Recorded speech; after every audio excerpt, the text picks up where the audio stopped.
The town of Salvation Creek was a hard place clinging to the edge of a harder land. It huddled in a shallow Montana valley as if seeking shelter from the vast, indifferent sky. Its few dusty streets lined with buildings of raw timber, their faces already worn gray by wind and winter. For Reed Callahan, it was just another stop, a place to buy whiskey and salt and maybe wait out the first heavy snows before pushing on to nowhere in particular. He rode in on a tired roan, a tall man who sat his saddle with a stillness that spoke of long, empty miles.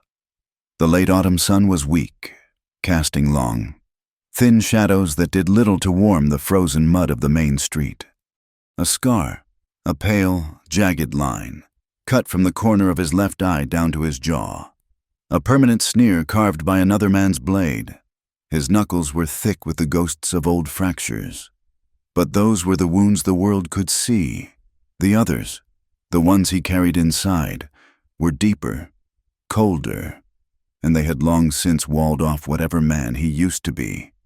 He kept his gaze low, fixed on his horse's ears, a habit that kept him out of other people's business. People were trouble. They had hopes and fears and questions, and Reed wanted no part of any of it. He swung down in front of the saloon, the only establishment in town that didn't look like it was about to fall into a pile of splinters. He tied the roan to the hitching post, giving the horse a familiar pat on the neck but offering no word. He didn't speak unless he had to.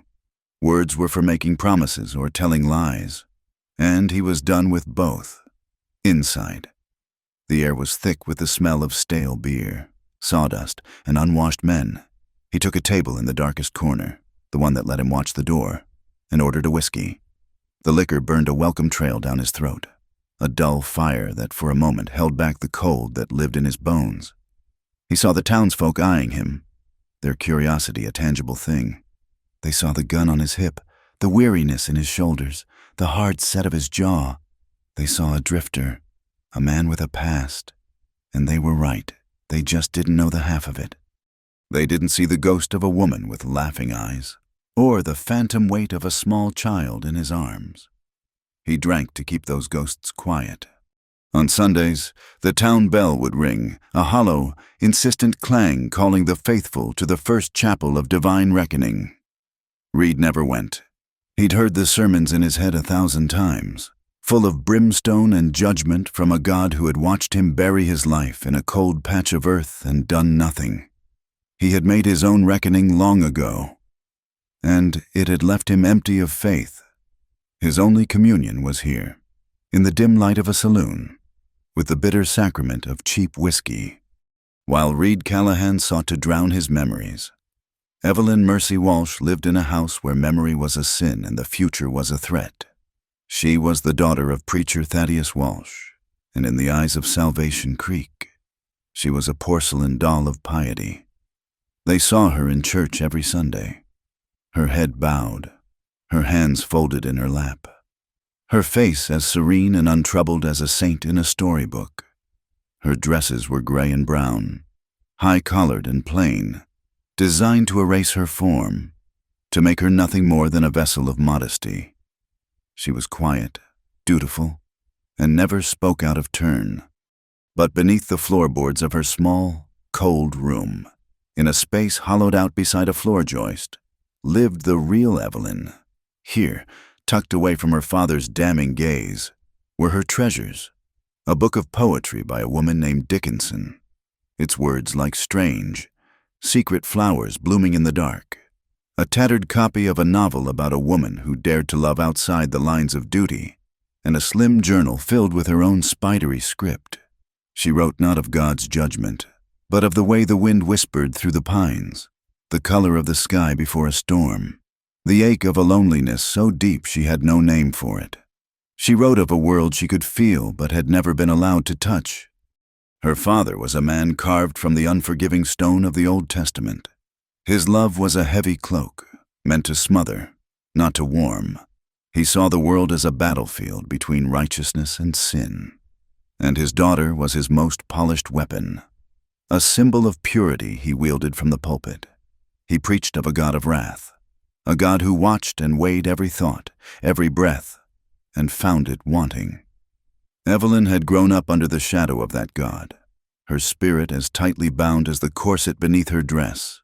But the books and the poems had planted a seed of doubt, a dangerous, fragile question. If God was love, as the Bible sometimes whispered, then why did her father's faith feel so much like a cage?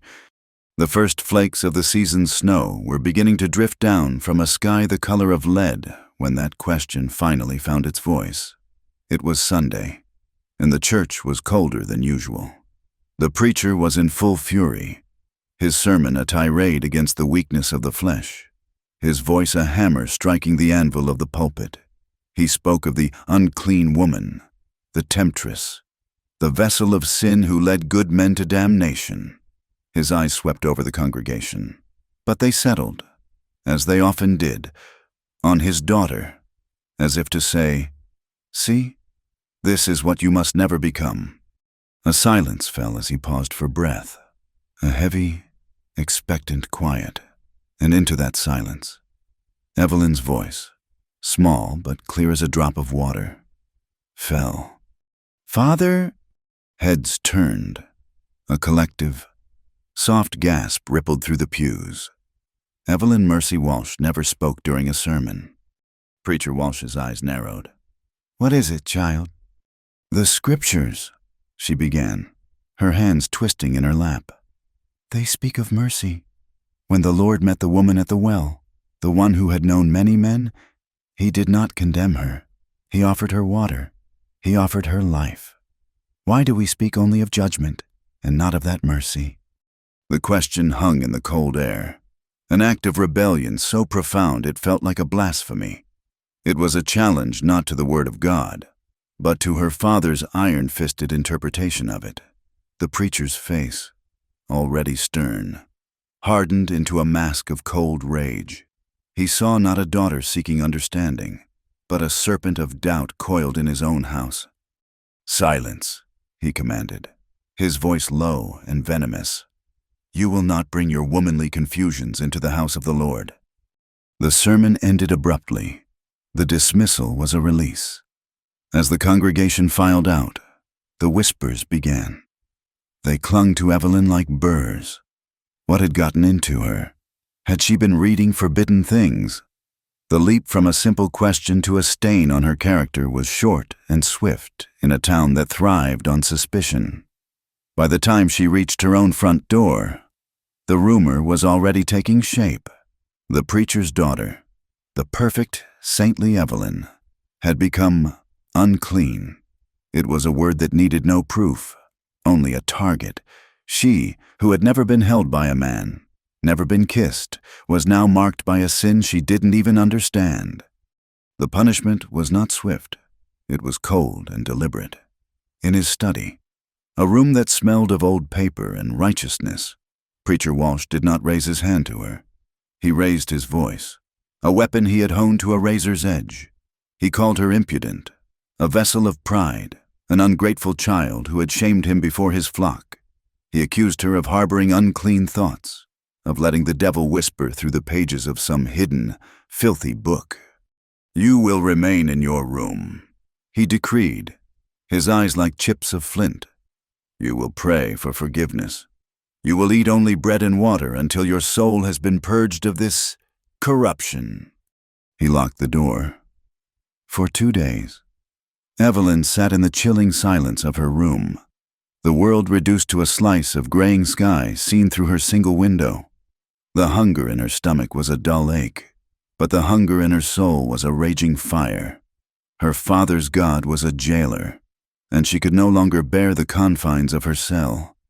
She looked at the Bible on her nightstand, the very book she had used to question him, and for the first time saw it not as a rule book, but as a potential map, a map leading out. On the third night, the storm hit, the wind howled like a hungry wolf, and the snow came down in a blinding, horizontal sheet. It was a wild, violent night, a night that mirrored the tempest in her heart.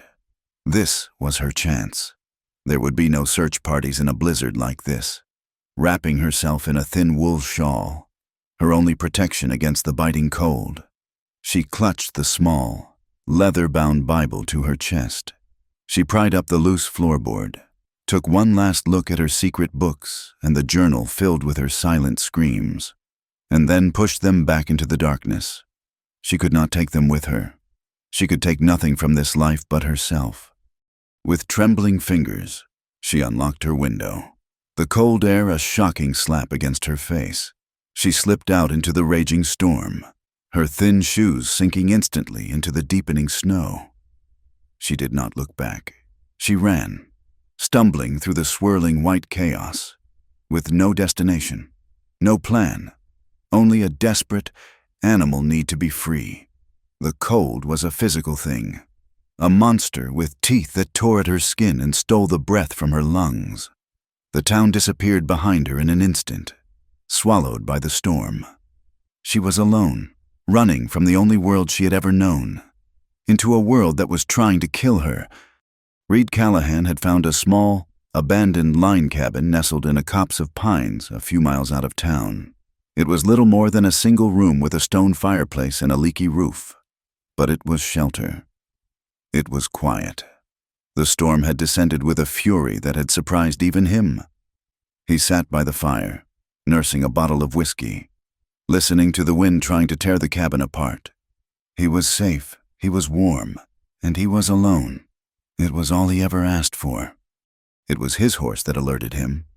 The roan, sheltered in a lean-to against the cabin wall, let out a nervous whinny, a sound of distress that cut through the roar of the wind.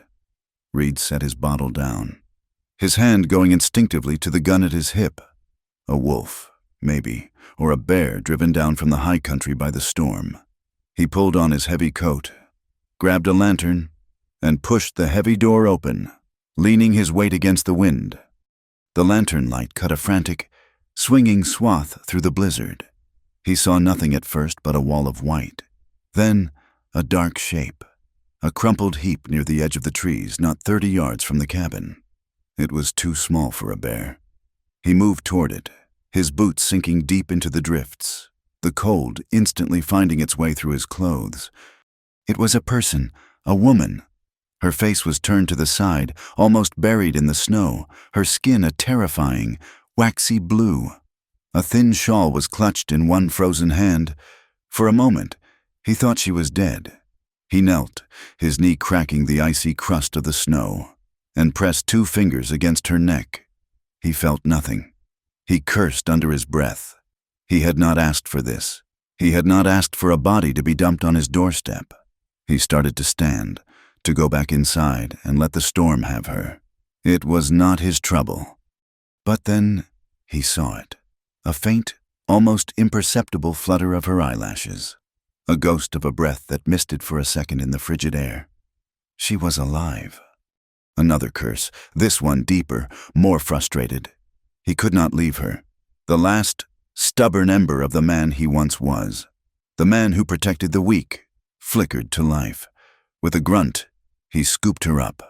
She was lighter than a sack of feed, a fragile collection of bones wrapped in frozen cloth. He carried her back to the cabin, the wind fighting him every step of the way, and kicked the door shut behind him, sealing them inside. He laid her on the rough cot he'd been using, as close to the fire as he dared. Her clothes were stiff with ice. He worked with a detached efficiency, his fingers clumsy from the cold, and stripped the frozen dress from her, leaving her in her thin chemise. He wrapped her in his own dry blankets, piling them on top of her, and began rubbing her hands and feet, trying to force life back into them. He was confused. What was a woman doing out in a storm like this, dressed for a walk in a spring garden? And he was annoyed.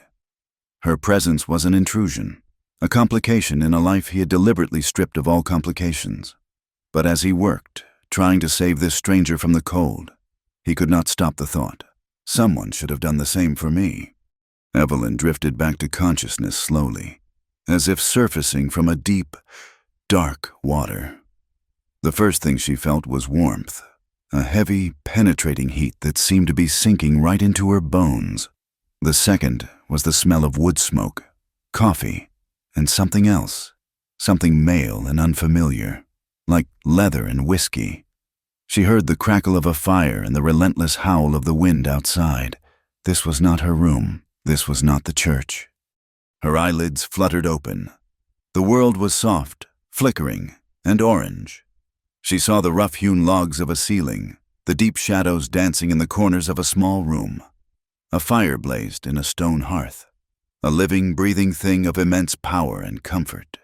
It was a world of primal, simple elements, snow and silence, smoke and firelight. It was so different from the rigid, cold geometry of her father's world, where everything was straight lines, hard pews, and the unyielding judgment of cold stone. A figure moved in the firelight, and she tensed. A man. He was sitting on a stool, his back to her, staring into the flames. He was large, broad-shouldered, and seemed to fill the small space with his presence. He lifted a tin cup to his lips. She tried to speak, but her throat was raw, and only a dry croak emerged. It was enough. He turned his head, and she saw his face in profile. The scar was a livid mark in the warm light. His eyes, when they met hers, were startlingly blue, but they were as cold and empty as a winter sky. He stood and walked over to her, holding a cup of steaming broth. He didn't smile. He didn't offer a word of comfort. "Drink this," he said, his voice a low gravel. She struggled to sit up, clutching the coarse blankets around her. He helped her, his hand briefly touching her shoulder. The touch was impersonal, practical, yet it sent a jolt through her. It was the first time a man other than her father had touched her, and there was no judgment in it, no ownership, only a steadying pressure. She drank the broth, the hot liquid a miracle in her frozen body. When she was done, he took the cup and went back to his stool by the fire. The silence stretched, broken only by the storm. She looked at this strange, scarred man, this unwilling savior. He was part of this new world she had woken up in, a world without sermons or judgment, a world of simple, stark survival. He represented everything she did not know, everything she had been taught to fear. He was freedom, and he was dangerous. Finally, she found her voice, though it was little more than a whisper. "Thank you," he grunted, his eyes still on the fire. "Who are you?" she asked. "Man who pulled you out of the snow," he answered, not looking at her. "Question is, who are you, and what were you doing trying to die out there?" She didn't know how to answer. How could she explain the cage of her life, the suffocation of a faith built on fear? The words wouldn't come. So she asked a question of her own, a question born from the depths of her ignorance and the sudden, shocking glimpse of a different way to live. She looked at his broad back, at the quiet self-sufficiency of his posture, at the firelight that warmed her skin, and she asked the question that had been forming in her soul since she'd first opened her secret books. "Could you," she began, her voice tentative, fragile, "could you teach me how to be free?" She paused, gathering all the courage she had left. "And how to love?" Reed Callahan stiffened. For a long moment, he didn't move. Then, a sound rumbled up from his chest. It was not a laugh. It was a harsh, bitter, broken sound, the sound of a man who had once known the meaning of that word and had watched it turn to ash in his hands. He turned his head just enough for her to see the sneer on his face, made deeper by the scar that pulled at his lip. He scoffed, the sound sharp and cruel in the quiet cabin. "You're asking the wrong man, girl. You'd have better luck asking a corpse." His bitter scoff hung in the air between them, sharp and cold as an icicle. For a moment, Evelyn looked as if he had struck her. The hope that had flickered in her eyes was extinguished, leaving only a bruised and bewildered darkness. He expected tears, or perhaps fear. Instead, a stubborn resolve settled over her delicate features. She pulled the blanket tighter around her shoulders, a queen gathering her tattered robes. The next morning, the world outside was a churning sea of white. The wind had not lessened its assault, and the snow had piled in deep drifts against the cabin door. Leaving was impossible. Reed felt a grim, frustrated satisfaction in it. He had not chosen this. The storm it absolved him of responsibility. "You cannot stay here," he said, his voice flat as he stoked the fire back to life. The words were meant to be a final decree. "I cannot go back," she replied, her voice quiet but firm. She had risen from the cot and stood near the hearth, a small, determined figure dwarfed by the rough-hewn room. "My father, he believes I have brought shame to his house. He will not be merciful." Reed threw a log onto the fire with more force than was necessary. Sparks flew up the chimney. "That's not my concern." "I know," she said, and her lack of argument was more disarming than any plea. "But I will not be a burden. I can cook, I can clean, I can mend." She looked down at her hands, soft and unused to labor. "I can learn." He wanted to say no. He wanted to throw her out into the storm and reclaim his solitude. His peace, such as it was, had been bought at a terrible price, and her presence was a trespass on that hollow ground. But when he turned to look at her, he saw not a temptress or a fool, but a girl cornered by the world, with nowhere left to run. Something in him, a deeply buried instinct to stand between the hunter and the hunted, would not let him do it. He remembered other storms, other times a person had needed shelter and found none. "Fine," he growled, the word torn from him. "Until the storm breaks, then you find your own way." And so, an unspoken, fragile truce was declared. The cabin, which had been his solitary fortress, became a shared space, a small world sealed off by the blizzard.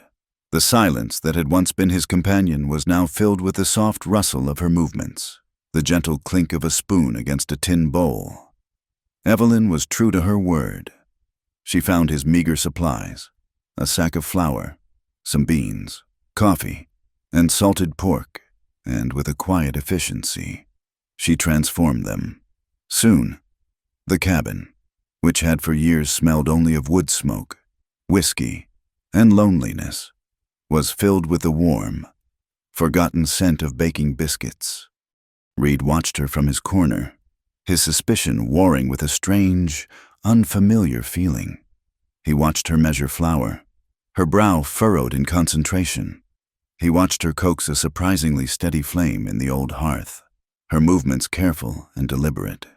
She found a needle and thread in his satchel and painstakingly mended a tear in his coat, her stitches small and neat. She insisted on tending to his horse, learning from him in a few clipped sentences how to brush the roan down and check his feed. She was shy, her gaze often falling away from his. Yet there was a relentless curiosity in her eyes. She observed everything, from the way he sharpened his knife to the patterns the frost made on the single window pane. For Reed, her presence was a constant, low-grade torment. He was drawn to her innocence, to the untroubled purity that seemed to radiate from her like warmth from the fire.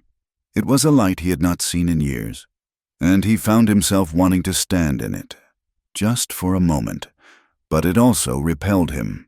It was the innocence of a world that had not yet been savaged, a world he no longer believed in.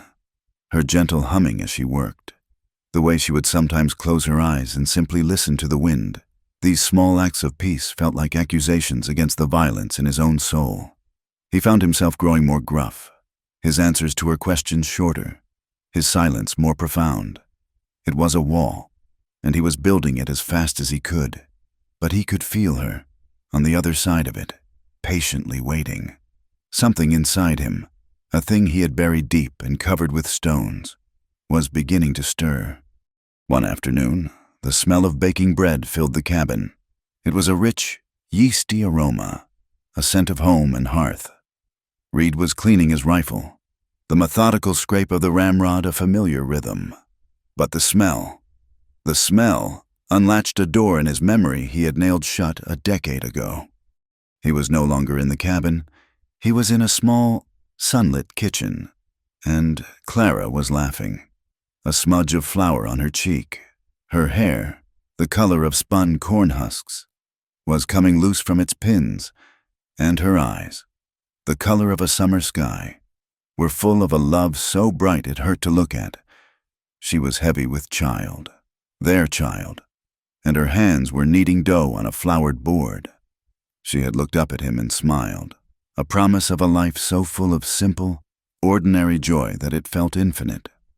The image shattered, replaced by another, the same room.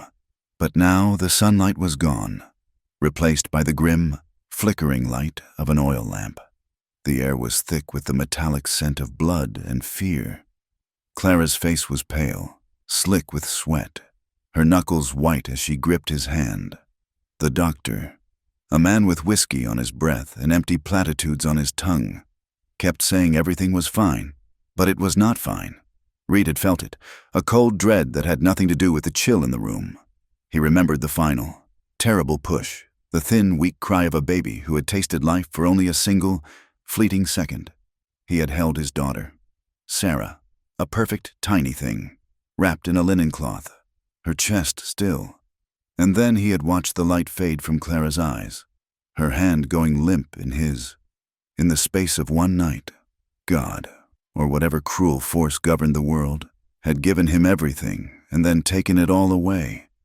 He had not prayed since. He had not loved since. Reed's hands tightened on the rifle, his knuckles white. The metal was cold. Real. He blinked, and the cabin came back into focus. Evelyn was watching him, a question in her eyes. "Are you all right?" she asked softly. "I'm fine," he bit out, his voice harsher than he intended. He stood up abruptly and went outside, grabbing his axe. He did not need more firewood, but he needed the jarring, physical shock of the axe biting into wood, the clean split of the logs, the burn in his shoulders. He needed to replace the phantom pain with a real one. He could feel her questions even when she did not speak them. They were in her gaze, in the way she would fall silent when he grew quiet. And sometimes she would ask them aloud, her innocence a sharp, probing instrument against his defenses. "My father said that the body was a vessel of sin," she said one evening, as they sat on opposite sides of the fire. He said that any touch between a man and a woman, unless it was in a holy union, was a path to damnation. Is that true? Reed stared into the flames, his jaw tight. "Your father's a preacher, that's what they say." "But what do you say?" she pressed, her curiosity overriding her shyness. "Is it wrong to want to be close to someone? When you carried me in from the storm, I was so cold, but your arms were warm. It felt safe, not sinful." He felt a flush of heat rise in his neck, a feeling of shame so potent it was like a physical blow. He was acutely aware of her, sitting just a few feet away. He was aware of the curve of her neck in the firelight, the rise and fall of her chest beneath the blanket, the clean, faint scent of soap that clung to her. He was ashamed of the longing she stirred in him, this raw, animal hunger that felt like a desecration of her purity. He was a broken, dirty thing, and she was untouched. "Some things are better left alone," he said, his voice thick. He got up and moved to the far side of the cabin, busying himself with a piece of tack that didn't need mending. His back to her. He could feel her eyes on him, full of a gentle confusion that was somehow worse than any accusation. The tension in the small cabin grew with each passing day, a living thing that coiled in the silence between them. The storm showed no sign of breaking. They were trapped, not just by the snow, but by the unspoken thing that was growing in the hearth-warmed air.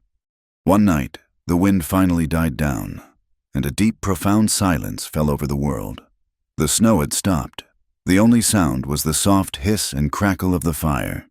Reed was cleaning his guns, the ritual a familiar comfort.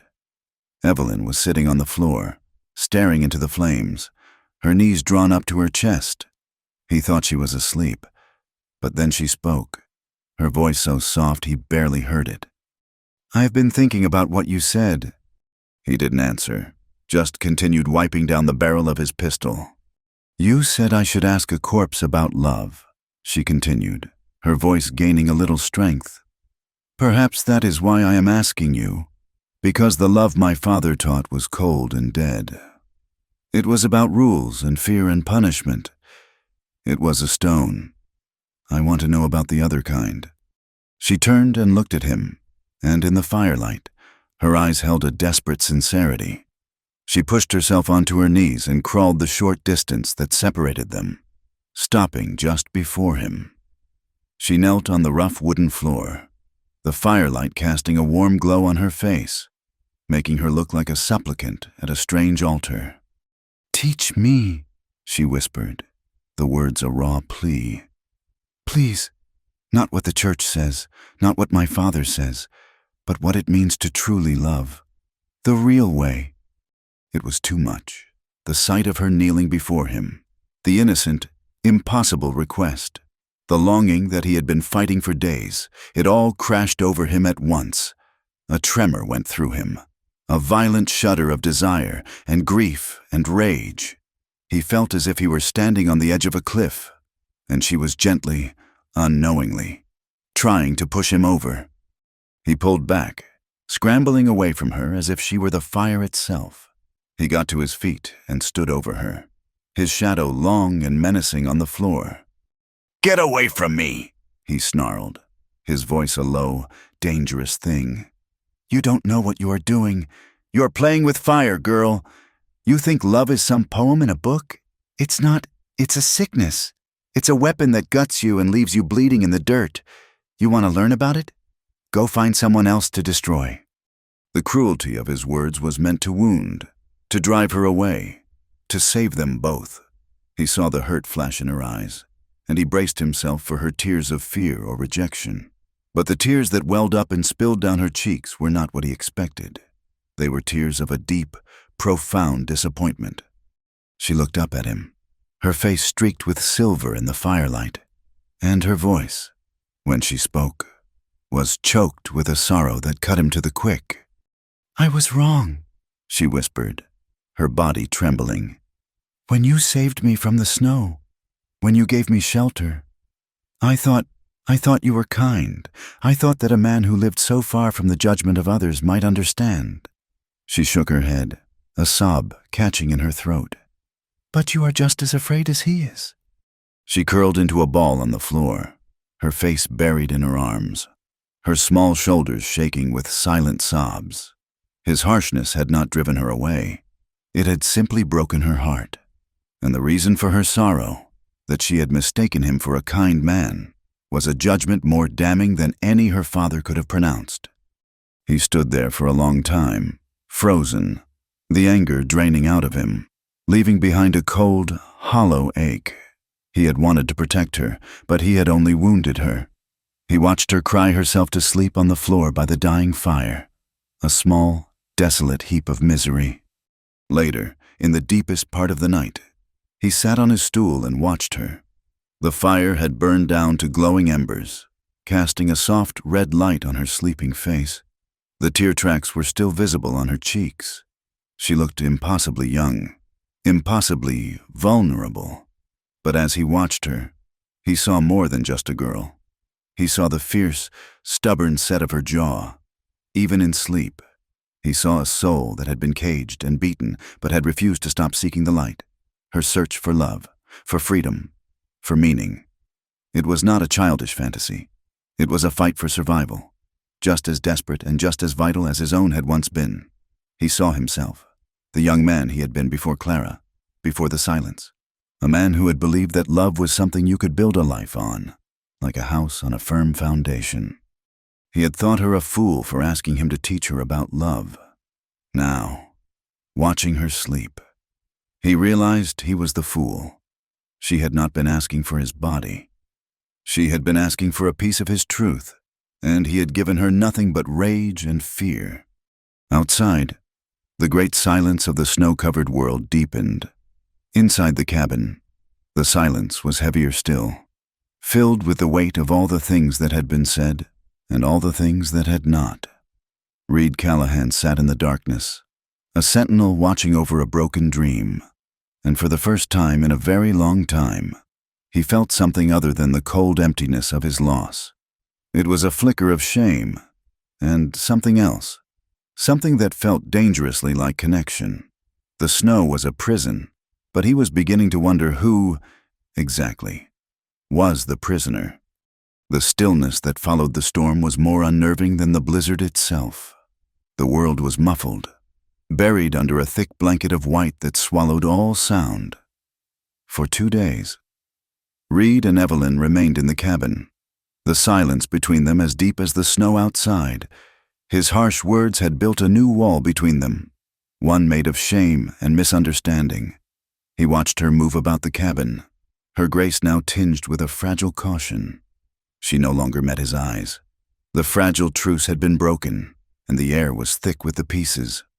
On the 3rd morning, the sun rose with a blinding, painful brilliance, reflecting off the endless expanse of snow. Their supplies were nearly gone. He had to go to town. "I'll be back before sundown," he announced, his voice rough from disuse. He did not look at her as he pulled on his heavy coat and checked the loads in his pistol. "Keep the door barred. Don't open it for anyone." She nodded, a small, almost imperceptible motion. She stood by the hearth, a ghost in the morning light, and watched him go. The ride to Salvation Creek was slow and arduous, his horse sinking to its chest in the deep drifts. The town looked different, scoured clean by the storm. Yet the atmosphere was dirtier than before. There was a coiled tension in the air, a sense of grim purpose.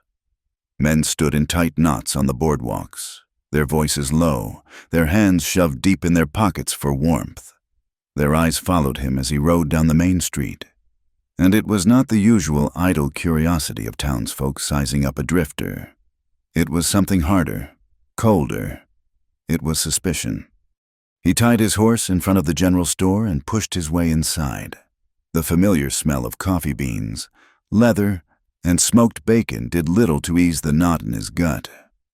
The store was crowded, a haven of warmth against the biting cold.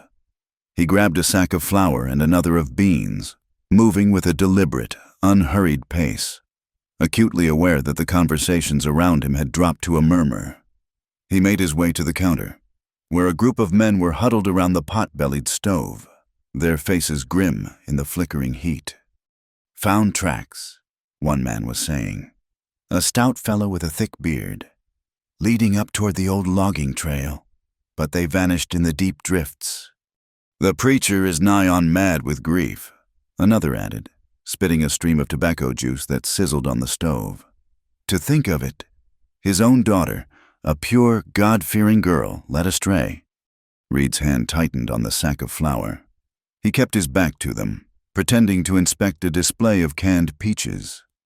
"It's that drifter," the first man said, his voice thick with certainty. "The one with the scarred face. He was in the saloon the day before the storm, drinking alone, looking like he was spoiling for a fight. I tell you, he's got the devil's mark on him. Preacher Walsh says she was tempted, led into sin by a man with no fear of God." A cold dread, as sharp and biting as the wind outside, settled over Reed. They were talking about him. The preacher, in his grief and rage, had not told the town his daughter had run away. He had crafted a different story, a story of abduction and corruption, a story that needed a villain, and Reed, the stranger, the outsider with a past in his eyes, fit the role perfectly. He paid for his supplies, his movements calm and measured, and turned to leave. As he reached the door, the men from the stove moved to block his path. Their leader was a tall, gaunt man with the fanatical eyes of a true believer, a man Reed recognized as one of the church deacons. "Hold on there, friend," the deacon said, his voice deceptively soft. Reed didn't answer. He just looked at the man, his blue eyes as flat and cold as a frozen lake. "We hear you've been holed up in the old Miller cabin," the deacon continued, taking a step closer. The other men fanned out, their hands resting near the pistols on their belts. "Must have been a lonely time, with the storm and all." "I manage," Reed said, his voice a low rumble. "We're looking for the preacher's girl," the man said, his voice hardening. "Some folks think you might know where she is. Some folks think you took her. Reed's gaze flickered from one man to the next. He saw no reason, no law. In their eyes, he saw only a mob, hungry for a sinner to punish. "Some folks should mind their own business," he said. The deacon's face darkened. "That girl is the soul of this town. Her father wants her back. He wants the man who sullied her brought to justice. God's justice." He leaned in, his breath smelling of stale coffee. "We know you have her. You bring her back to the church by sunrise tomorrow. Or we're coming out to that cabin. And we're bringing fire with us." The threat was plain, brutal, and deadly serious. They would not just take Evelyn. They would burn the cabin down around them. He had seen this kind of frontier justice before. It was swift, merciless, and always ended in blood. Reed looked at the deacon, a long, chilling stare that promised nothing but violence. Then, without another word, he shouldered past him and walked out the door. He did not run.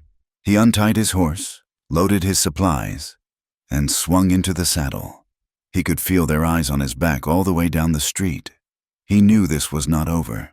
He had until sunrise. He rode back not with the slow caution of his morning journey, but with a desperate, reckless urgency. He pushed the roan through the deep snow, his mind racing. The preacher had turned his daughter's flight for freedom into a witch hunt, and she was the witch. He, the drifter, was the devil who had bewitched her. In their eyes, her life was already forfeit. He burst into the cabin, the door slamming against the wall. Evelyn, who had been sitting by the fire, jumped to her feet, her eyes wide with alarm.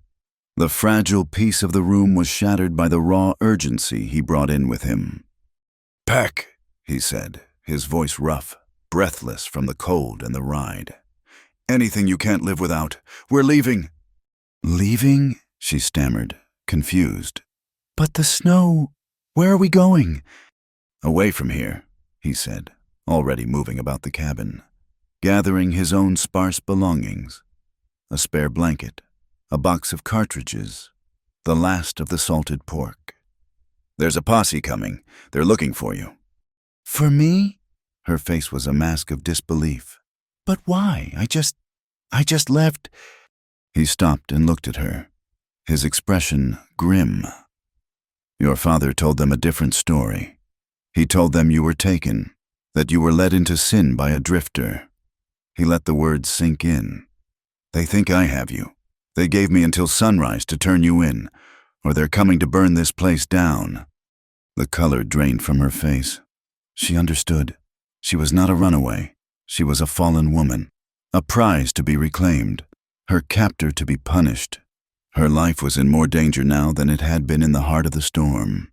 She looked at him, at the hard set of his jaw, the grim light in his eyes. He was throwing away his own safety, what little he had, for her.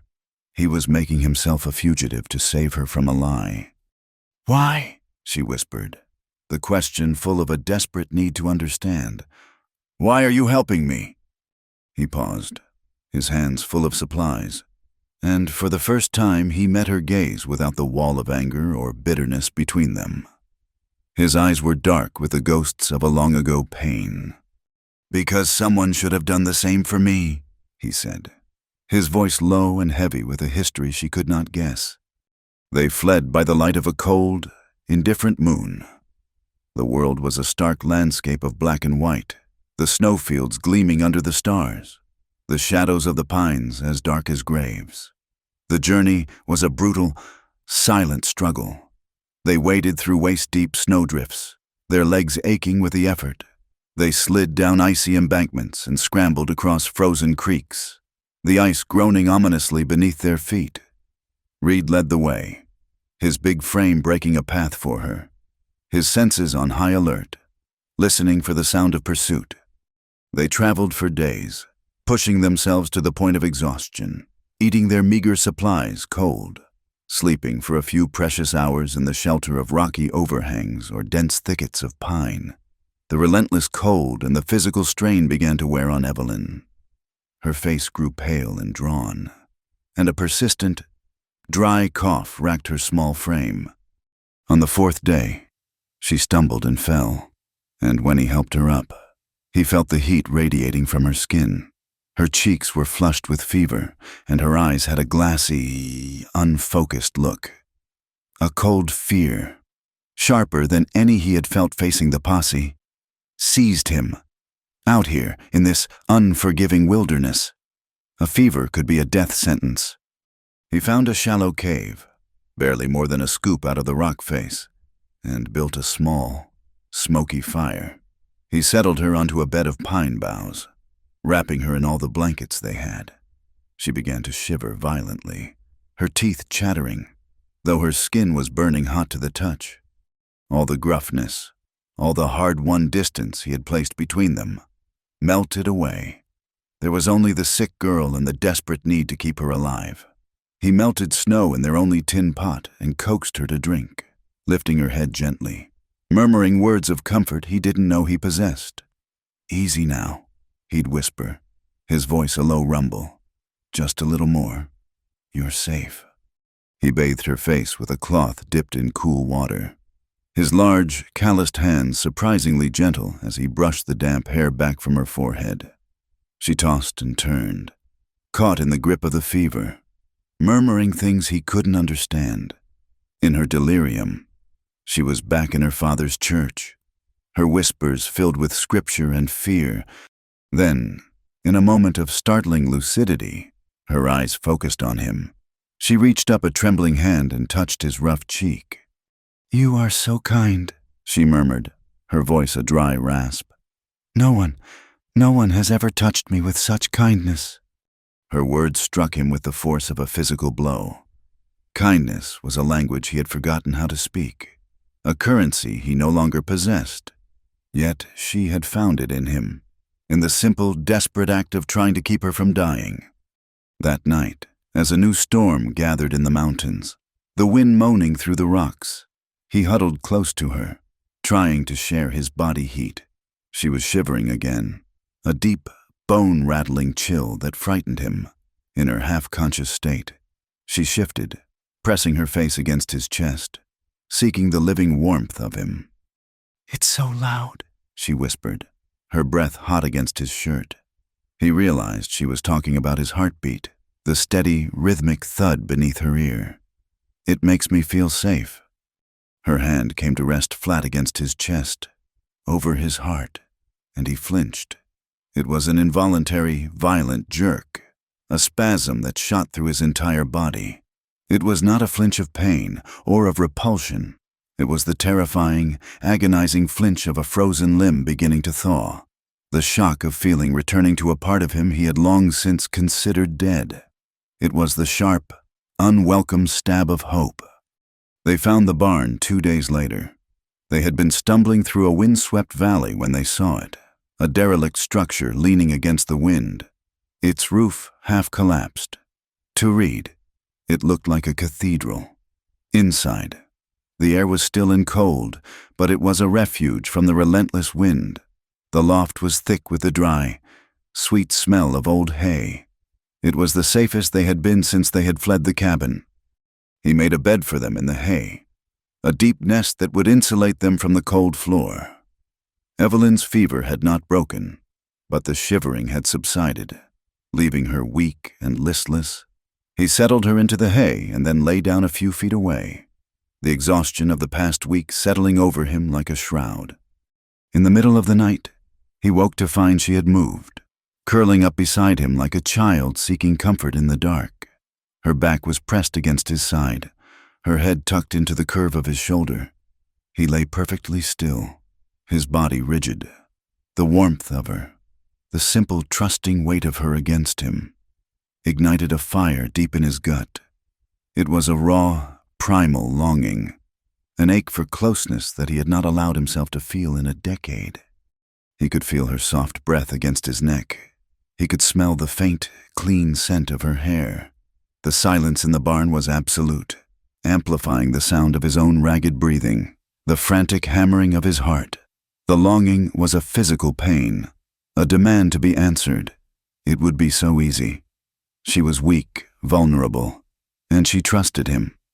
But then, Her fevered words came back to him. No one has ever touched me with such kindness. The memory was a douse of icy water on the fire of his desire. He could not be another man who took from her. He could not betray the fragile trust she had placed in him. He had told her he was helping her because someone should have done the same for him. And in that moment, he knew what that meant. It meant protecting, not possessing. It meant honoring her innocence, not preying on it. Slowly, carefully, so as not to wake her, he shifted and put his arm around her, pulling her closer. Not in passion, but in protection. He held her small, frail body against his, offering his warmth, his strength, his silent vow of safety. And as he held her, in the deep, cold darkness of the abandoned barn, the dam he had built around his heart finally broke. A single, hot tear slid from his eye, then another and another. He wept without a sound, his shoulders shaking with a grief so old and so deep he thought it would tear him apart. He wept for Clara, for the feel of her laughter and the warmth of her hand in his. He wept for his tiny daughter, Sarah, the child he had held for only a few fleeting, silent moments. He wept for the man he had been, the man who had believed in love and God and a future that had been stolen from him. He held the sleeping girl in his arms and wept for everything he had lost, the silent, bitter tears watering the dead ground of his soul. Outside, the wind howled its own lament, but inside the barn, there was only the sound of two broken people breathing in the dark. The fever broke in the dead of night, a violent storm that left Evelyn drenched in sweat and shivering in the aftermath. Reed, waking instantly at her first choked gasp, was by her side, wiping her brow with a damp cloth. When the shaking subsided, she fell into a deep, natural sleep for the first time in days. They had found shelter in the skeletal remains of an old mining shack, perched precariously on a mountainside, its windows long since shattered, its door hanging from a single leather hinge. It was a ghost of a home, but it had a stone hearth and a roof that kept out the worst of the wind. When she woke again, the morning sun was streaming through the empty window frames, casting long, dusty fingers of light across the floor. The fever was gone. In its place was a hollow-eyed clarity, a fragility that seemed to extend to the very marrow of her bones. Reed handed her a cup of weak, hot tea. She drank it slowly, her hands trembling, and then, as if the breaking of the fever had also broken the dam that held back all her pain, she began to speak. Her composure crumbled, not in a torrent, but in a slow, steady erosion. The story came out in a hushed, broken whisper, a confession whispered into the dusty air of the shack. She told him everything, not just the cold sermons and the public shaming, but the private, calculated cruelties that had defined her life. She spoke of her father's switch, a thin, pliable willow branch that he used not in anger, but with a cold, righteous deliberation, leaving thin, red welts on her back and legs for transgressions as small as a misquoted verse or a moment of daydreaming. She told him of the nights locked in her room, the chilling silence a punishment more profound than any shout. She spoke of the weight of his expectations, of being molded into a perfect, silent vessel for his righteousness, a living testament to a faith she did not feel. "He never saw me," she whispered, her gaze fixed on a crack in the floorboards, tears tracking clean paths through the grime on her cheeks. He saw only a reflection of himself, a soul he had to keep polished and pure for God. And when I showed him a crack, when I asked a question, he tried to hammer it shut. She looked up at him, her eyes raw with the agony of a lifetime of guilt. He made me believe that my own thoughts were a sin, that my heart was a wicked, deceitful thing. I was so afraid, not of hellfire, but of myself. Reed listened without moving, his face a granite mask. He let her speak until the words ran out, until she was left with only the dry, shuddering sobs of a grief too old to have a name. When she was finished, the silence that fell was different. It was not empty. It was filled with the weight of her truth. He let the silence hold for a long time before he spoke. his voice a low, rough thing, as if he were pulling the words up from a deep, abandoned well. "My wife's name was Clara," he began, and the sound of her name on his own lips was a shock, a word he had not spoken aloud to another soul in 10 years. "She died, giving birth to our daughter. The baby, she died, too." He stared out the empty window, his eyes seeing not the snow-covered peaks, but a small, dark room filled with the smell of blood and failure. "We had a doctor, a man the whole town trusted, but he was a drunk, a butcher with a medical degree. I was there, I saw it. He was careless. He was in a hurry. The life just ran out of her while he was telling me to be patient." He picked up a small stone from the floor, his fingers closing around it until his knuckles were white. "I buried them both the next day, a small white casket for the baby. Sarah, a plain pine box for my Clara. The whole town came to the funeral. They offered their sympathies. And the doctor, he stood there, his face all long and sorrowful, and he put his hand on my shoulder. And I knew he was the one who put them in the ground." His voice dropped even lower, becoming flat, devoid of all emotion. 3 nights later, I found him in the saloon. I waited for him out back. He was drunk, stumbling in the dark. I told him he was a murderer. He laughed at me. He told me women died all the time, that it was God's will. Reed's jaw clenched so hard a muscle jumped. So I showed him what man's will felt like. I put a bullet in his heart. I've been running ever since. Not just from the law. I've been running from the man who was capable of doing that. He opened his hand and let the stone drop. It landed on the floor with a small, final click. He had answered her confession with his own. A truth for a truth. They sat in the dusty sunlight, 2 fugitives, stripped bare by their own histories. The air between them charged with the dangerous, fragile intimacy of shared wounds. That night, the sky was a miracle of clear, cold clarity. The moon was a slim crescent, and the stars were scattered across the black velvet of the sky like spilled diamonds. The air was so cold it felt sharp in the lungs. "I've never seen them like this," Evelyn whispered. They were on the roof of the shack, a precarious perch on the less rotted side, wrapped in a single blanket, their shoulders touching. She had pointed out the constellations she knew from a book she had once read in secret, her finger tracing the shapes of the hunter and the bear. "They look so orderly, so peaceful." Reed looked up. He had slept under these same stars 1,000 times, and they had offered him no comfort, only a vast, cold indifference. "Looks like spilled salt to me," he grumbled, but there was no bite in it.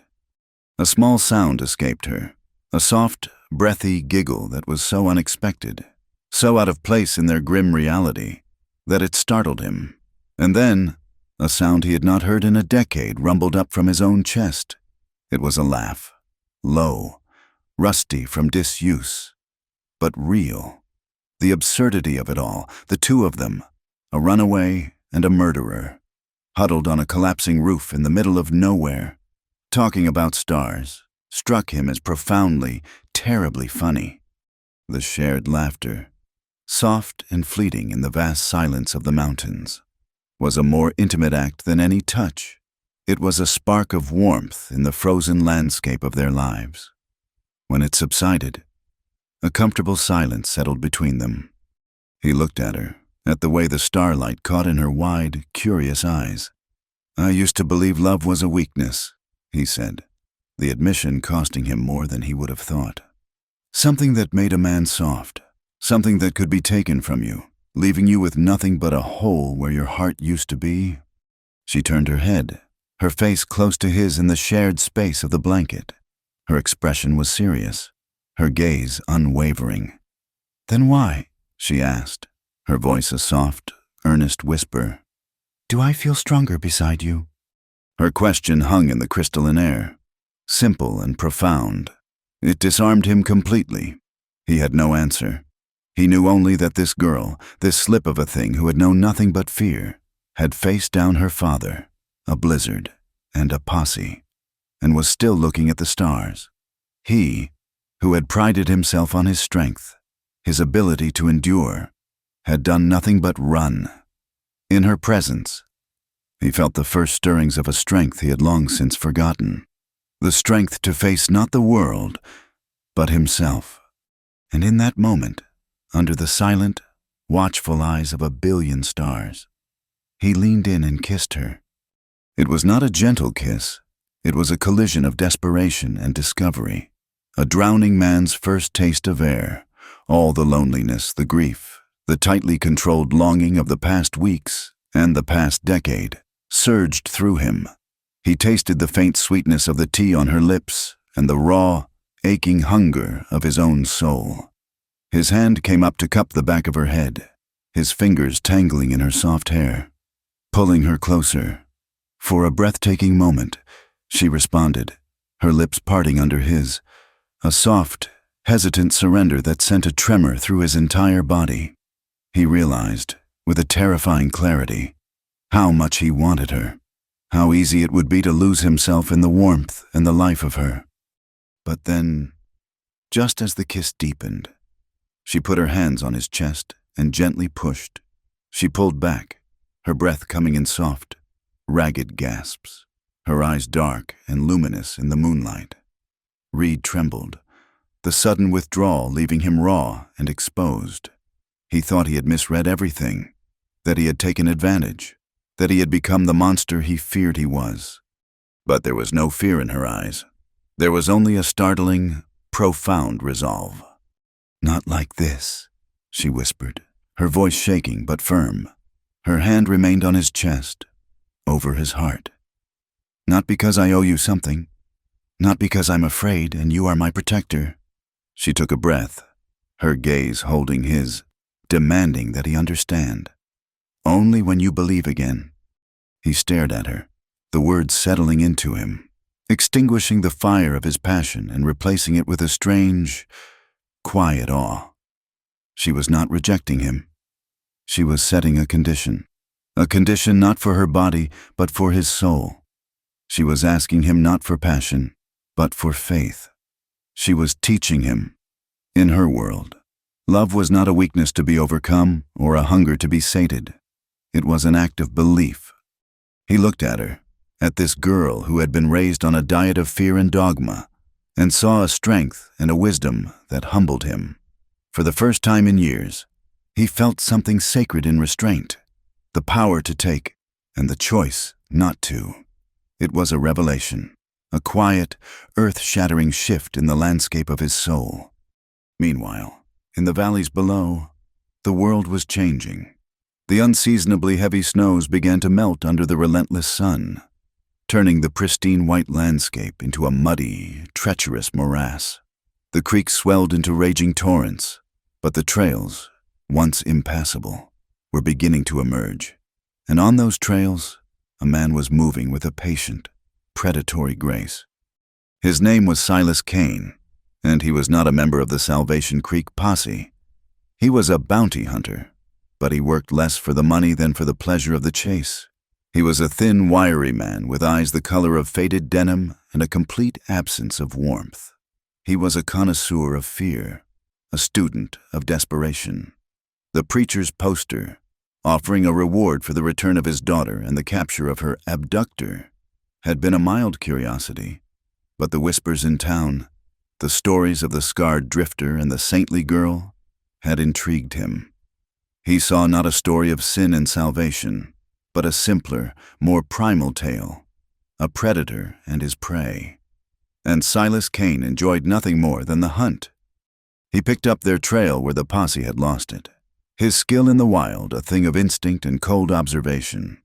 He found the remnants of their first desperate camp, the shallow cave where Evelyn's fever had raged. He was in no hurry. For Silas Kane, the capture was merely the end of the game. The hunt was the prize. As the snow melted, the tracks became clearer. The danger was no longer a distant, disorganized mob. It was a single man, and he was growing closer with every sunrise. Dawn arrived not with a gentle blush, but with a blade of gray. liminal light that cut across the frozen landscape. The air was thin and sharp, and the silence in the old mining shack was so profound it felt watchful. Reed was awake, as he always was before the sun, his senses tuned to the quiet rhythms of the wilderness. It was a subtle wrongness that alerted him, a shift in the pattern of the wind, the absence of a bird's morning call. He rose from his blanket, his hand moving instinctively to the worn grip of his pistol. He moved to the empty window frame and peered out. At first, he saw nothing but the skeletal trees and the vast, unforgiving snow. Then, a flicker of movement near a rocky outcrop.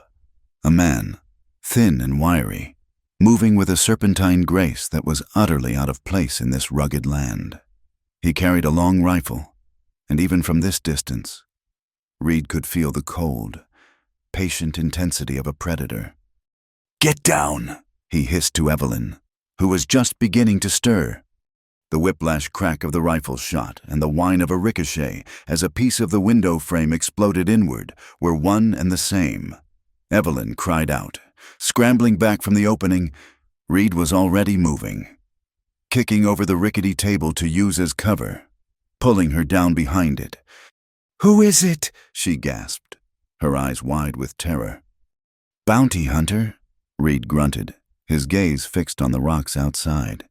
"He's patient. He'll try to wait us out."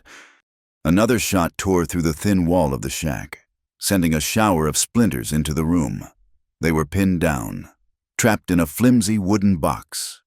The hunter, Silas Kane, was content to take his time, to slowly dismantle their shelter and their nerve. Reed knew this game. It ended with a rush when the prey was cornered and panicked. He risked a glance over the table. The man was moving, a dark shape flitting between the trees, closing the distance. They couldn't stay here. He looked around the small, bare room. There was no back door, no escape. His eyes fell on the oil lantern they had used the night before, its glass chimney gleaming in the dim light. An idea, desperate and dangerous, took root. He looked at Evelyn. Her face was pale, but her eyes were not filled with the helpless fear he might have expected. They were filled with a fierce, defiant resolve. She had not come this far to be dragged back in chains. "The lantern," he said, his voice low and urgent. "When I draw his fire, I need you to break it, near the wall with the driest wood." She stared at him, then at the lantern, and she understood. Fire, chaos, a chance. She nodded, her jaw set. "Ready?" he asked. She gave another tight nod. Reed took a deep breath, then rose, firing a single shot from his pistol toward the rocks. It was a wild shot, meant only to draw an answer. The rifle cracked instantly, and a bullet thudded into the table, inches from his head. In that split second, Evelyn moved. She grabbed the lantern and, with a strength born of pure desperation, smashed it against the far wall. The glass shattered, and the oil ignited with a hungry whoosh.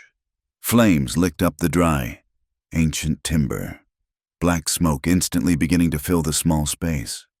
"Now!" Reed yelled, grabbing her hand. They burst out of the hanging doorway, choking on the smoke, and plunged into the blinding white of the snow. Behind them, the shack was becoming a funeral pyre, thick plumes of smoke billowing into the clean morning air. Reed saw the bounty hunter, his face a mask of surprise and fury. Momentarily distracted by the blaze, it was the only chance they would get. They ran, a frantic, stumbling flight down the side of the mountain, away from the fire and the man who had brought the world crashing down upon them. They did not stop until their lungs were screaming for air, and the taste of smoke was replaced by the taste of blood and fear. Reed risked a look back. There was no sign of pursuit. The fire had done its job, but as the adrenaline began to fade, a sharp, searing pain shot through his left side. He looked down. A dark, wet stain was spreading across his shirt, and a long, ragged tear marred the thick fabric of his coat. In the chaotic moment of their escape, Silas Kane's final, parting shot had found its mark. They found the church near dusk. It stood in a forgotten valley, a hollowed-out carcass of faith, its steeple reaching toward the sky like a skeletal finger. The windows were boarded up, the doors barred from the outside. Reed, leaning heavily on Evelyn, his face pale and slick with sweat, managed to pry one of the boards loose. They slipped inside, into the deep, musty silence of a place where God no longer lived. Dust motes danced in the fading light that filtered through the cracks in the walls. The pews were still in neat rows, coated in a thick layer of grime. Evelyn helped Reed limp to the front and eased him down onto the raised platform where the pulpit once stood. The pain was making him dizzy, and his side was on fire. "Let me see," she said, her voice quiet but steady. With fumbling fingers, she unbuttoned his shirt. The wound was ugly, a deep, ragged gouge across his ribs where the bullet had grazed him, tearing through flesh and muscle. It was bleeding sluggishly. The cloth of his shirt stuck to the raw edges. She drew in a sharp breath but did not falter. She tore a long strip from the hem of her petticoat, her movements deft and purposeful. She found a half-empty rain barrel outside and brought back water in Reed's tin cup and began to clean the wound. He hissed in pain as the cold water touched his raw flesh. "Easy there. Sawbones," he gritted out. She ignored him, her brow furrowed in concentration. When she was finished cleaning it, she bound the wound tightly with the makeshift bandage. The dark stain of blood had spread across the front of his shirt. He looked down at it, then up at her, a faint, lopsided grin touching his lips. "Don't worry," he joked, his voice strained.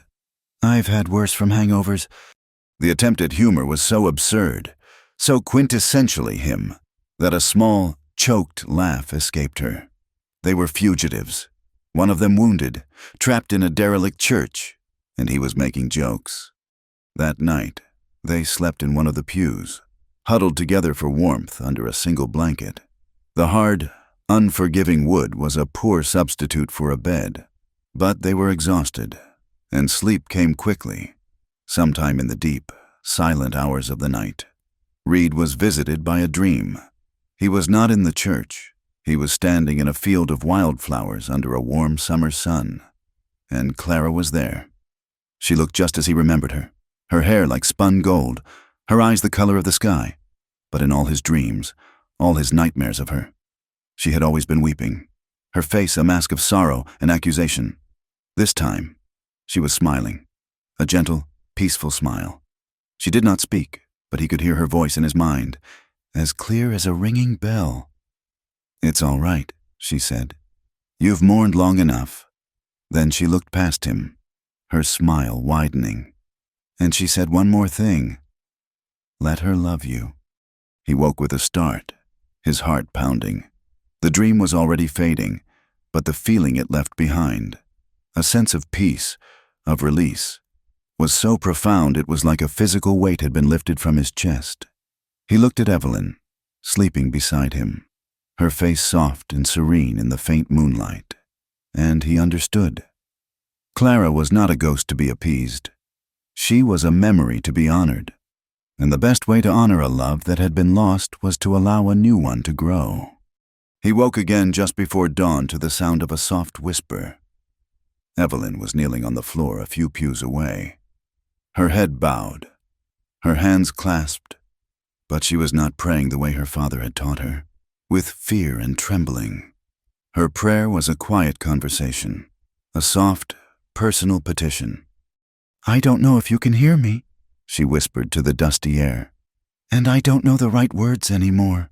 The old words are full of fear, but I have to thank you. Not for saving me from the storm, not for saving me from my father.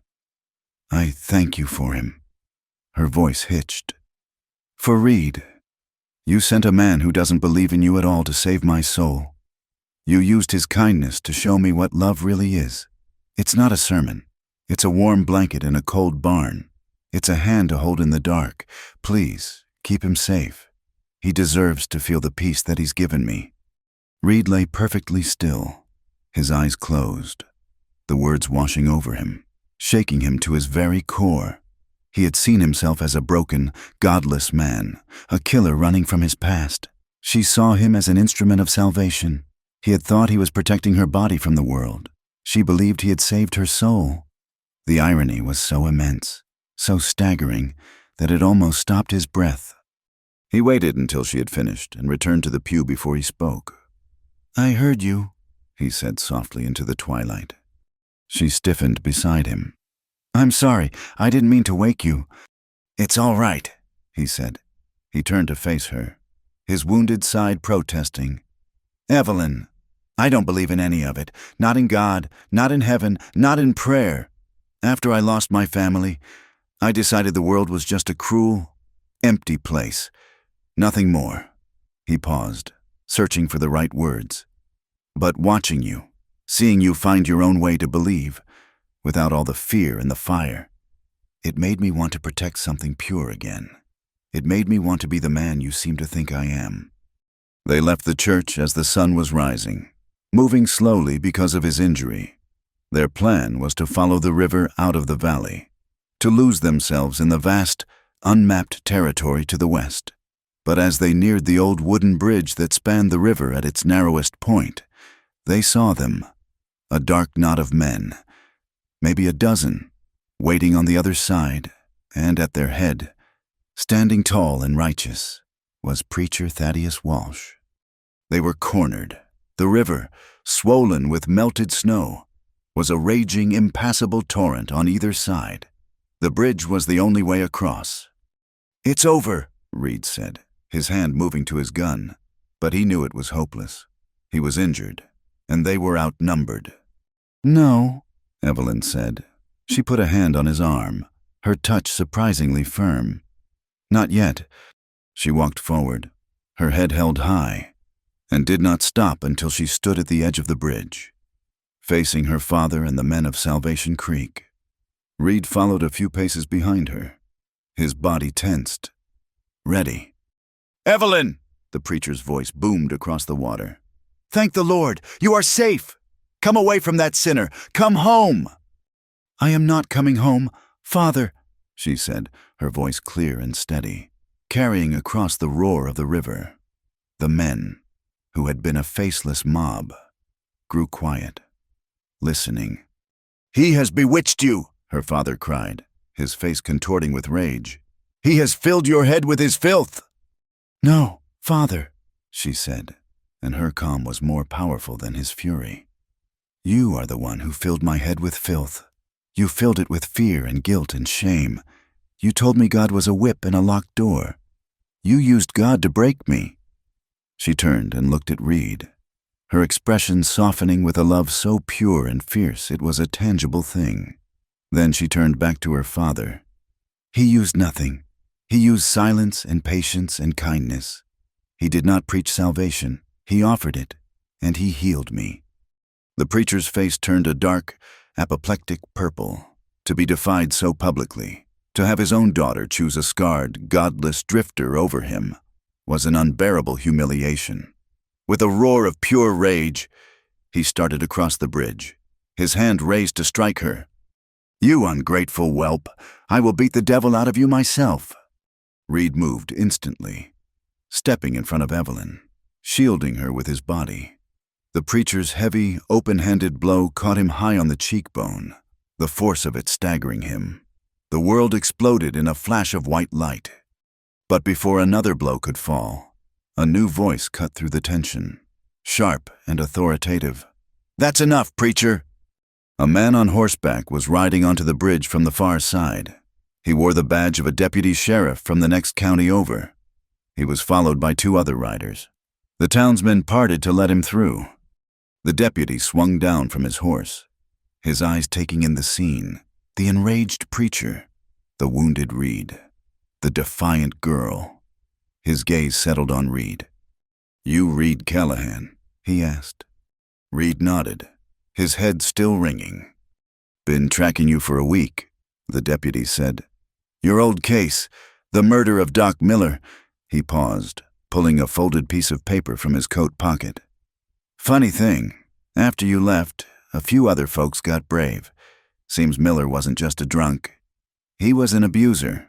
A lot of women in that town suffered at his hands. We got sworn affidavits. The circuit judge reviewed the case. Seems you're no longer a wanted man.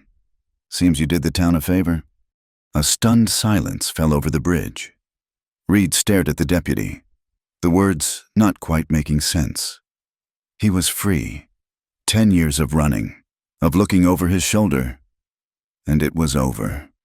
The deputy then turned his sharp gaze on Preacher Walsh. "As for you, Preacher, seems that church of yours has been covering up more than just a bad doctor. We've been looking into your finances. Seems a lot of money has been used to silence a lot of unhappy people over the years. People you've hurt, people you've swindled. We have a warrant for your arrest." The preacher's face collapsed, the righteous fury draining away, leaving behind the slack, bewildered expression of a man whose world had just been utterly destroyed. The 2 other riders dismounted and took him by the arms. He did not resist. The crowd of townsmen, their righteous cause having evaporated before their eyes, began to shuffle their feet. Their villain had become a victim, and their saint had become their judge. Without a word, they began to disperse, melting back into the trees, leaving Reed and Evelyn standing alone on the bridge in the morning sun.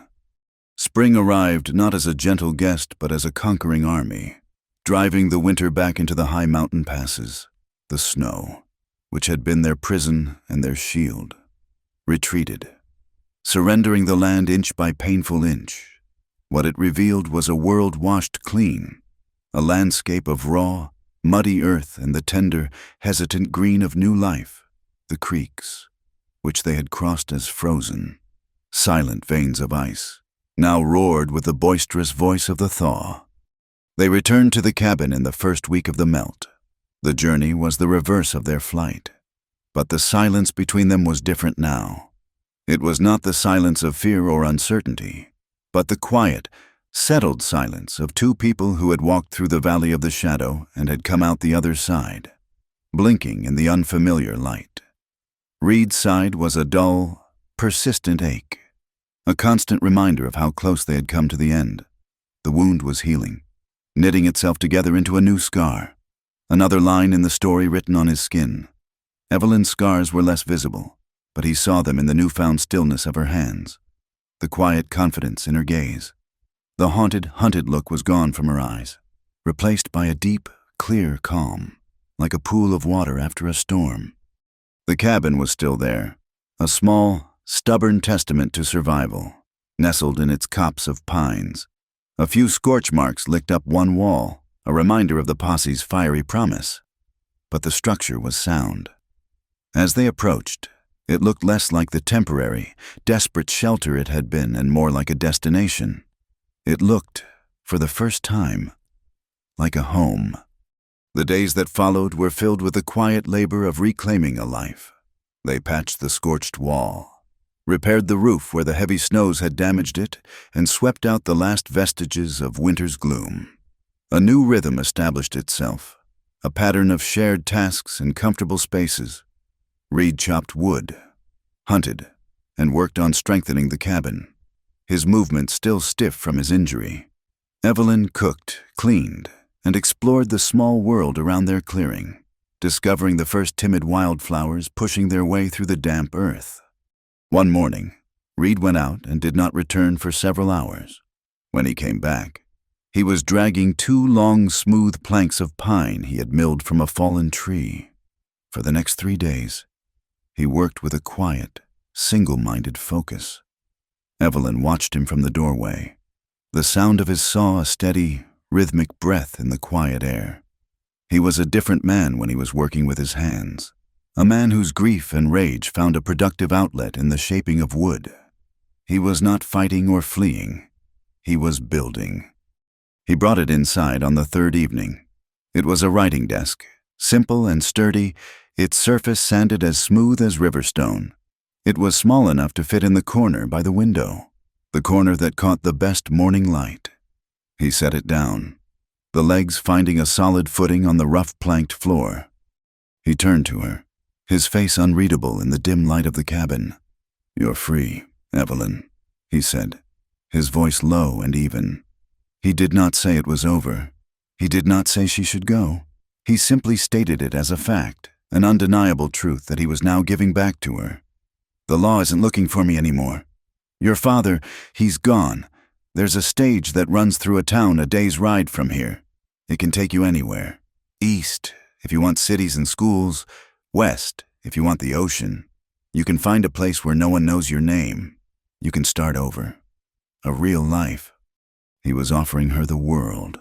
A world beyond the confines of this small cabin, this hard land.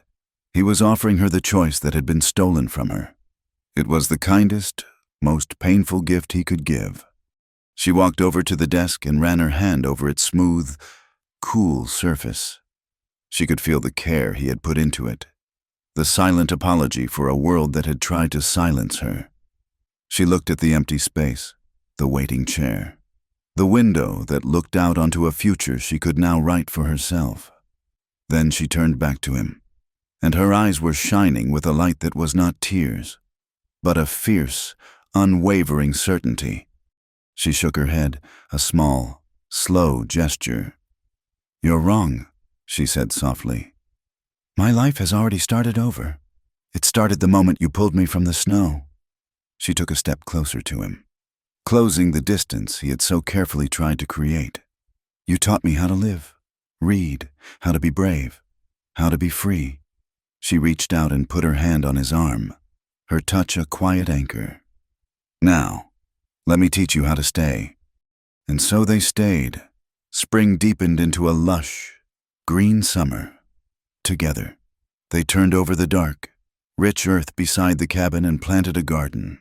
Reed, who had only ever taken from the land, learned the patient, hopeful art of putting seeds into the ground. He watched, with a strange sense of wonder, as Evelyn coaxed life from the soil. Green shoots of beans and squash pushed their way toward the sun, a small, defiant miracle of faith. They worked side by side, their hands in the same dirt, a silent communion of shared labor that was more profound than any prayer. The life they built was quiet and simple. It was measured in the rising of the sun, the satisfaction of a full cookpot, the shared warmth of the fire at night. The jagged edges of their grief began to soften, worn smooth by the gentle friction of their daily lives. He taught her how to track a deer, how to read the clouds for signs of rain. She read to him in the evenings from a book of poems she had bought in town, her voice filling the cabin with a beauty and a stillness he had never known. He was a man who had lived his life braced for the next blow, and he slowly, painstakingly, began to unlearn the posture of perpetual defense. He began to learn the quiet art of peace. One afternoon, they were sitting on the small porch he had built, watching the sun dip below the jagged peaks of the mountains. The air was warm and smelled of pine and damp earth. Evelyn held a small, leather-bound journal in her lap, the one he had bought for her, to replace the one she had left behind. She had been writing in it for some time, and now she looked up at him, her expression hesitant but resolved. "I wrote something," she said. "It's a letter. To the girl I used to be." He nodded. "Waiting." She took a breath and began to read, her voice soft but clear in the twilight. "To the girl who hides her words under the floorboards," she read. "I want to tell you that the world is wider than your window. It is not made of straight lines and cold stone, but of curves and chaos and a beauty that will make your heart ache. You are afraid of the silence, because in your world, silence is a punishment. But you will learn to love it. You will find that in the deepest silence, you can finally hear your own soul." She paused, her fingers tracing the words on the page. Reed sat perfectly still, his hands resting on his knees, every part of him focused on her voice. "You have been taught that your body is a vessel of sin, a thing to be hidden and controlled, but you will learn that it is a vessel of life, a thing that can feel the warmth of the sun and the coolness of the river. You have been taught that love is a duty, a holy and terrible obligation. You will learn that this is the greatest lie of all." She looked up from the page and met his eyes, her gaze direct and unflinching. "You will learn love not from sermons, but from kindness. Not from fear, but from firelight. It will not be a command from a pulpit, but a quiet question in the dark. It will be a man's hands, rough and calloused from a hard life, learning to be gentle. It will be the discovery that the safest place in the world is not in the shadow of a steeple, but in the circle of two strong arms. Do not be afraid. The freedom you dream of is real, and it is worth everything." She closed the journal. The last of the sunlight was gone, and the first stars were beginning to appear in the deep purple sky. The air was thick with the things that had not been said, with the truth that she had laid bare between them. Reed felt as if she had reached into his chest and held his own bruised and battered heart in her hands. He slid from his chair and knelt on the rough wood of the porch in front of her.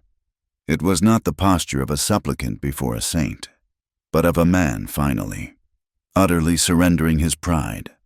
He looked up at her, his face a mask of raw, painful vulnerability.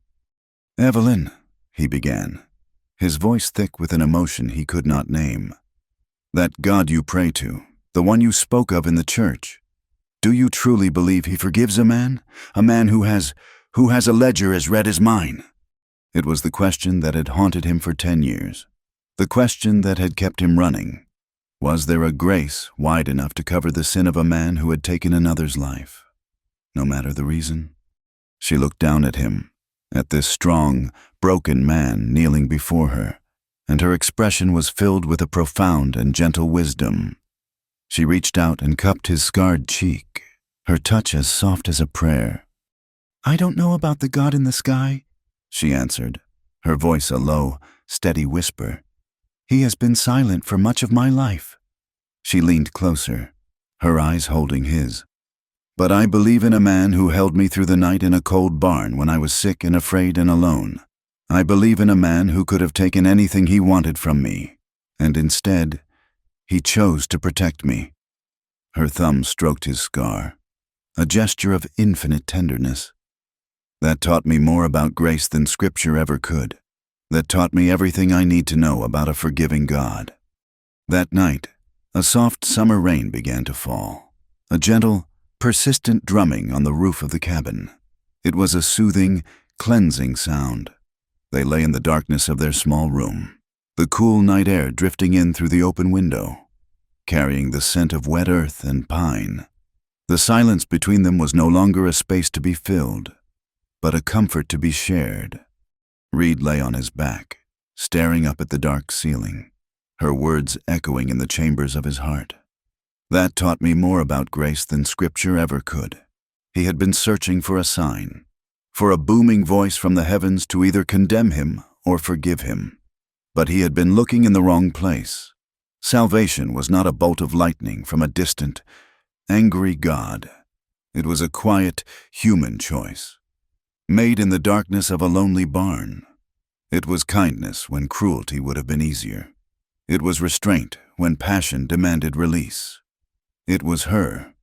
He turned his head on the pillow and looked at her, a shadow in the deeper shadows of the room. He could just make out the curve of her cheek, the gentle rise and fall of her breathing, and in the steady, rhythmic drumming of the rain. He finally heard the answer he had been waiting for. "I believe now," he whispered into the darkness. The words a quiet surrender, a final, definitive release. She did not ask him what he meant. She did not have to. She simply shifted closer, and her hand found his in the darkness. In the final scene of their story, there was no grand passion, no soaring declaration. There was only this, the two of them, Reed Callahan and Evelyn Mercy Walsh, lying side by side in a small cabin, the rain falling softly on the roof above them. Their hands were intertwined, his rough and scarred, hers small and gentle, a perfect fit. They lay beneath a quilt stitched together from the remnants of their old lives, a piece of her plain gray dress, a square from one of his worn flannel shirts, a patchwork of their shared pasts, creating a new, warm future. It was not the love of poems or songs. It was a love forged in blizzard and fire, scarred by loss and tempered by kindness. It was not loud, not perfect, but finally, blessedly real. Thank you for listening to our story. We encourage you to comment with where you are listening from, so we can all connect with one another. Please subscribe to the From Wild West channel and share your thoughts in English.